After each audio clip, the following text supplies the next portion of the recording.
The Australian city of Melbourne has long been known as the centre of learning for international students. Education brings in more than $4 billion, making it Victoria State's largest export industry. But continued attacks on Indian students is threatening the image of Australia as a safe place for foreign students. I'm Fauzia Ibrahim. On this edition of 101 East, we ask if racism is behind these attacks and just what is the Australian government doing about it.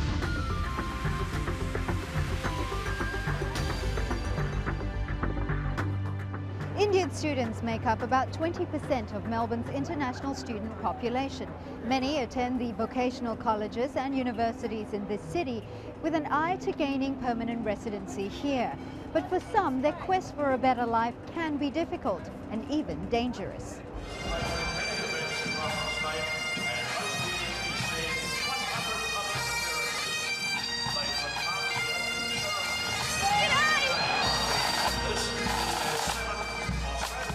Australia Day, a celebration of the nation's first foreign settlers in 1788. Since then, many others have come to call this country home.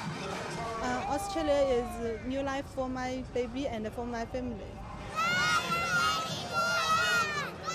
Australia is having fun with your mates and doing whatever you want.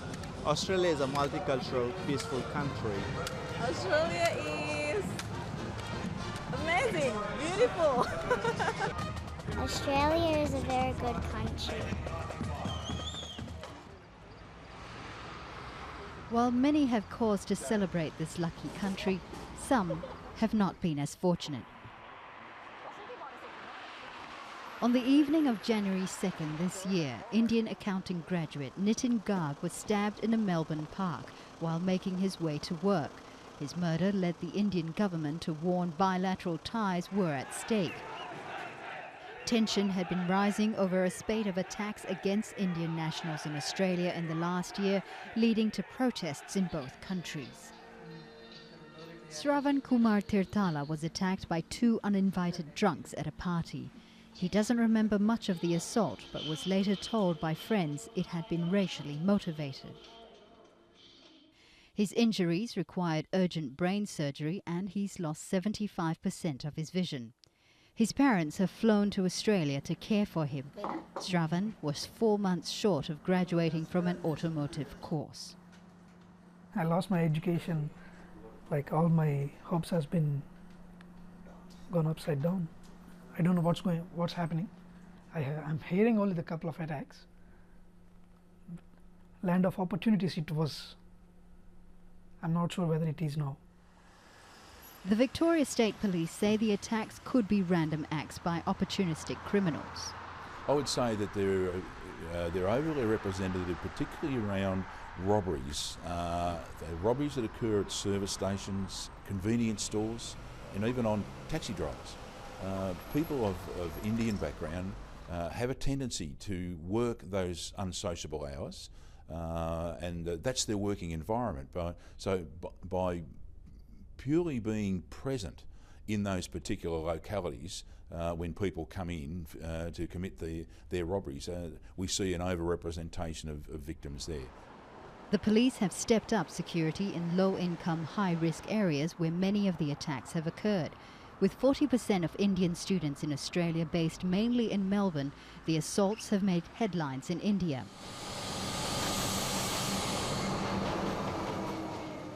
Some media outlets have hyped up the attacks, claiming them to be racially motivated. The reports have contributed to a nearly 50% decline in Indian student applications to Australia this year. Some observers say the damage to the nation's $17 billion education industry could have been avoided. I think the government and the police have handled it very badly. They've been giving a very inconsistent message. Politicians, from the Deputy Prime Minister downwards, keep on repeating the same message, which is Australia is a safe country. And of course, you can't keep saying that over and over again because it flies in the face of what we're seeing at the moment. So I think altogether there is a sense of there being denial here. Critics say that denial is linked to a recurring Australian debate over racism and new immigrants. Even though the White Australia policy is over a long time ago, it does still cast a very long shadow. Australia is not a racist country, but it's got to be seen to say, when we find any pockets of racism going on, we will act immediately to stamp them out. I think that's the message that needs to probably come across to convince people and to counter that long shadow that they have to deal with. There's a lot of baggage that Australia has to deal with. Sushi Das claims the Indian community in Australia is not as united as the other ethnic groups. As such, new Indian migrants are often left to find their own way, leaving many at a disadvantage. The best thing that the Indian community could do is embrace the students, give those students a greater understanding of what it means to live in Melbourne. You know, it's about engaging with those students rather than letting them study alone and continue to be, you know, unaware of where to go, what to do, where they can get some help. So it's about teaching them about living in Melbourne. I pledge my loyalty to Australia and its people. One person living the Indian student dream is Nizzi Pendari. He arrived in Melbourne about 5 years ago as an accounting student. He graduated, found work, gained permanent residency and is now a proud Australian citizen. Nizzi says he is fortunate to never have been a victim of racial abuse and credits this to his eagerness to be a part of Australian society. You got to have Aussie mates. That's when you learn Australia. You learn about, you know, go watch a footy, have a beer, eat a meat pie, and that's when you get a taste of Australia. Otherwise, you're an Indian, you know. If you've got Indian friends, if you live at home and eat Indian food, and you work in an Indian restaurant, so rather live in India. Why do you come to Australia?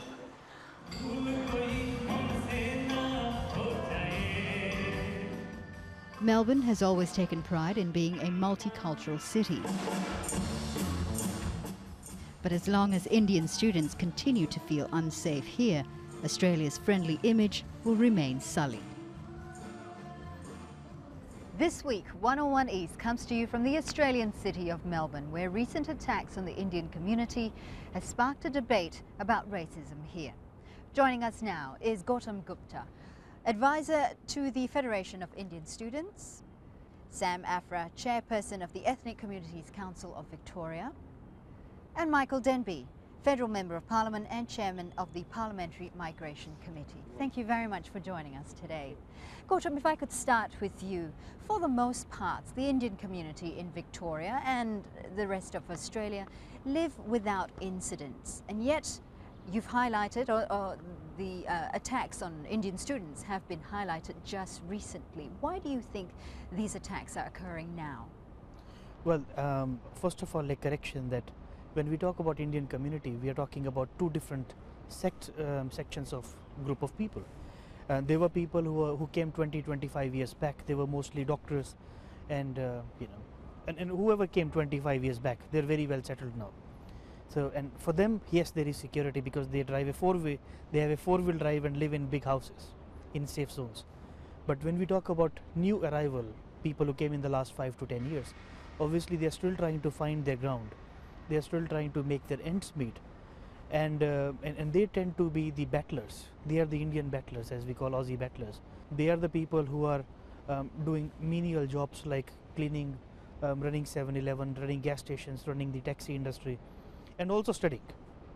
So, and they are the people. So why are these attacks occurring in these neighborhoods and occurring to this group of people? Well, that is what we have been raising the issue of for the last 4-5 years. It's not a new issue that we have raised, but in the first 3-4 years we were working behind the scenes with government. We were engaging the federal government, the state government, and trying to explain to them that there are increasing incidents of violence happening against Indians, and we believe in some cases people are definitely being targeted, and that has to stop.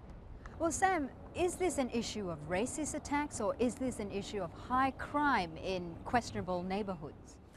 Unless we work on statistics and put more work towards identifying those crimes, we are not in a position to accept it as a racism, but we cannot rule it out as a racism.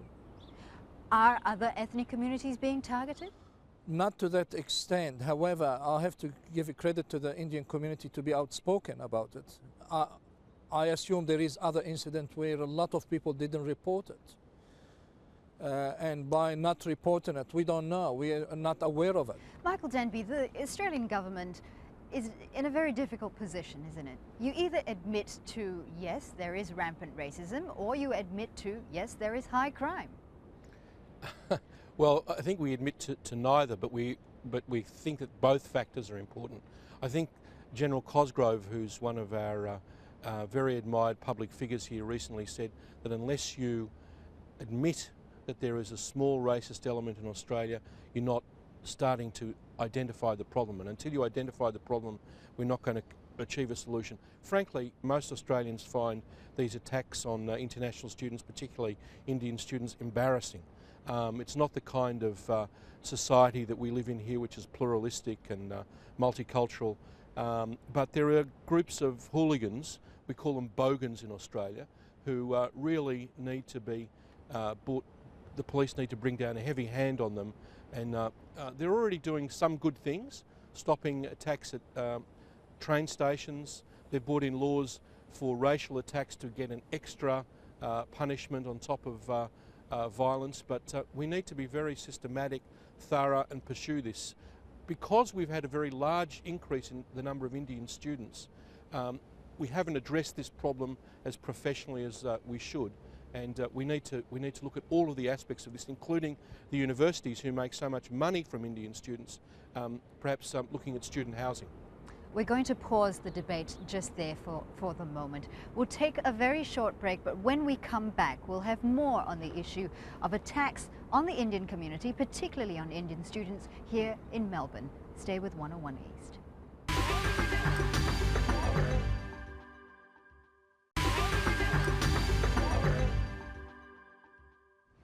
Welcome back to 101 East. This week we come to you from the Australian city of Melbourne, where attacks on Indian students have raised the debate about racism here.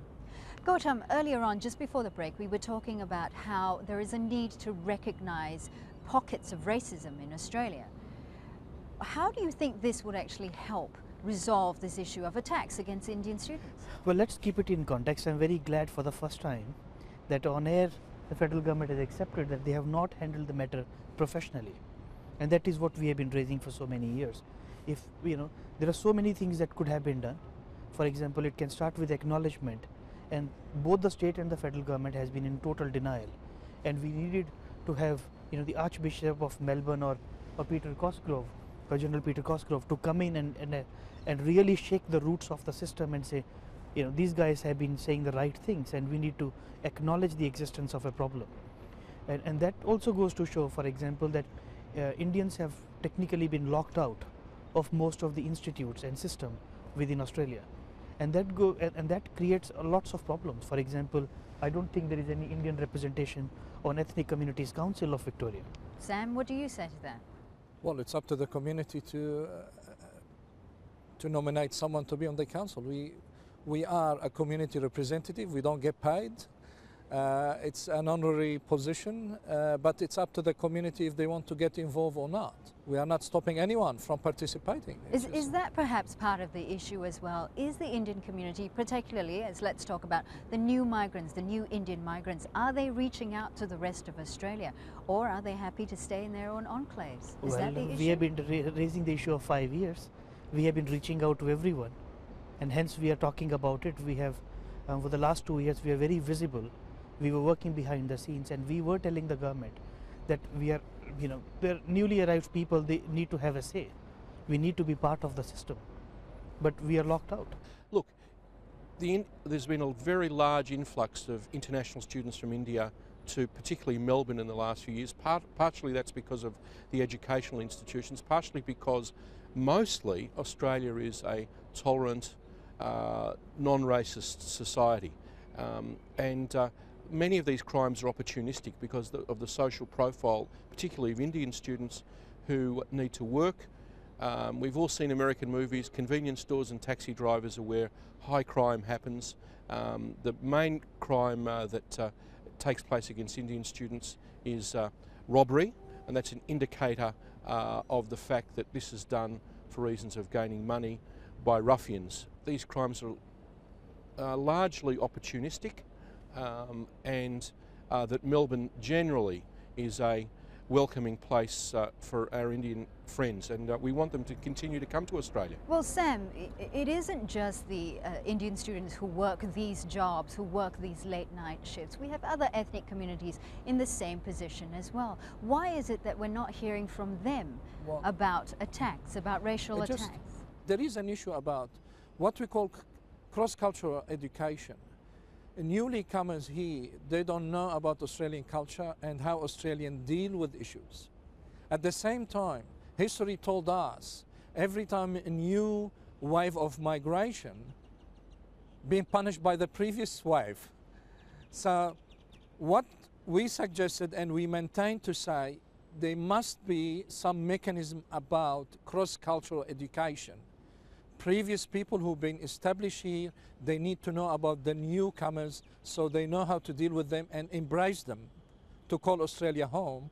But at the same time, people who are decided to move into Australia and in particular to Melbourne, they need to understand the Australian way. And Sam, Australian society and government needs to catch up with the fact that there are such a huge influx of Indian students too. Well, particularly the Indian students. I think we get a huge amount of money from the educational fees that these students pay. It's the biggest export earner of Melbourne, education for international students, and we have a responsibility at the universities, at the TAFE level, to give better interface with the Indian students. And if the Australian people and the Australian tax system and the Victorian government are earning money from all of this, they need to put money into extra police and other resources to make sure that these people are looked after. Sam, and I ask you this question, do you think Australians are largely in denial that racism exists in this country? Well, it's not about denial. I've been here for 25 years. Last December was my 25th anniversary as a migrant into Australia. Well, 25 years ago, I work in a factory, I work as a taxi driver. So it's not just the Indian community, we're going back. That's what we call tour of duty. People come here and they have to go through this and that to learn the system, and they become part of the system as it was mentioned before. But till you get to that stage, you need to learn and not to avoid making mistakes. Now, going back about denial or not denial, I think most of people in government now accepting the fact there is a problem. From my perspective as a migrant, I cannot say Melbourne is a racist city. However, there is an element of racism within Australian society.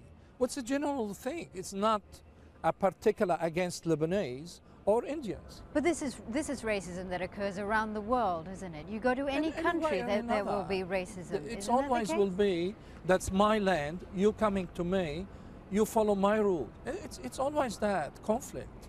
Michael, is there any way that a government can legislate against racism in a community? Well, I mean, I think the Victorian government giving an extra sentence to people who are involved in violent crimes that have a racial aspect is a good step. But apart from putting a personal guard on every international student, which is unrealistic, it's very hard to guarantee that there won't be violence against taxi drivers, whether they're Lebanese or Indian. But when there is a racial element to it, and there are racists in Australia, small group of people, we need to crack down on them hard. But we have research which says that, for example, if people have Chinese name or an Indian background name, the chances of getting an employment reduces by 64%. And they believe that because they are graduates, if there is a job for an engineer or there is a job for a bookkeeper or an accountant, why can't they apply for it? They have qualifications. They have degree. Now they got an Australian qualification which they have paid thousands of dollars for. As Australians, we always tell there is equality. Once you have a degree, once you have a qualification, you are equal. But when they apply for it, the inequality comes straight on their face. The thing that Gautam is talking about is correct, is that there are Indian students are coming here as international students. and they're applying for permanent residency. To some extent, this is a path to migration, not just phenomena of students. So they understandably have a long-term view about Australia. They want to stay here in the long term. That's why they're particularly offended by being treated in a racially discriminatory way. But every migrant that came to Australia with a long-term view. I'm just going to have to wrap up this discussion now, and just final words from you. Michael, is Australia a racist country? No, it's not. Melbourne is not, but there are racist elements, and I'm the sign that things are improving for Gautam is the fact that the Police Commissioner Simon Overland and General Cosgrove, who are sort of leading establishment figures in Australia, admit that there is a racist element to these attacks. When you understand that and identify it, you can act against it. So we're making progress. But Sam, this is also an issue that keeps coming up again and again and again in Australia, doesn't it? You have the Pauline Hansons a couple of years ago. You have the 2005 Cronulla riots. You have asylum seekers issue. Is Australia a racist country? I don't believe so. However, I'm talking as a Victorian. I'm a proud Victorian. Victoria leading the way with two acts of parliament. One is Racial and Religious Tolerance Act, and the other one is the Multicultural Act. We are leading not just Australia, but we are one of the leaders in the world to introduce such legislation to protect our identity as a multicultural country. We cannot deny at any time there is a racism element, and we are working to make sure that's been eliminated. Gautam. We have seen that education is worth $5 billion for Victorian economy. We are expecting that the government spend at least 2% of that revenue on student welfare, and part of the problem is the institutional discrimination, or the way the systems are set up. Unknowingly, they discriminate quite a lot of new migrants. Yes, we are making progress, and we will continue to run this campaign with Ethnic Communities Council, with the federal government, with every with every level of government and with the media, to make sure that we are democracy, freedom of speech, and we are going to use that to ensure that our point is kept right on the table. And we're going to have to leave it there. Thank you. That's all the time we have from the team here in Australia's city, Melbourne. Thanks for watching.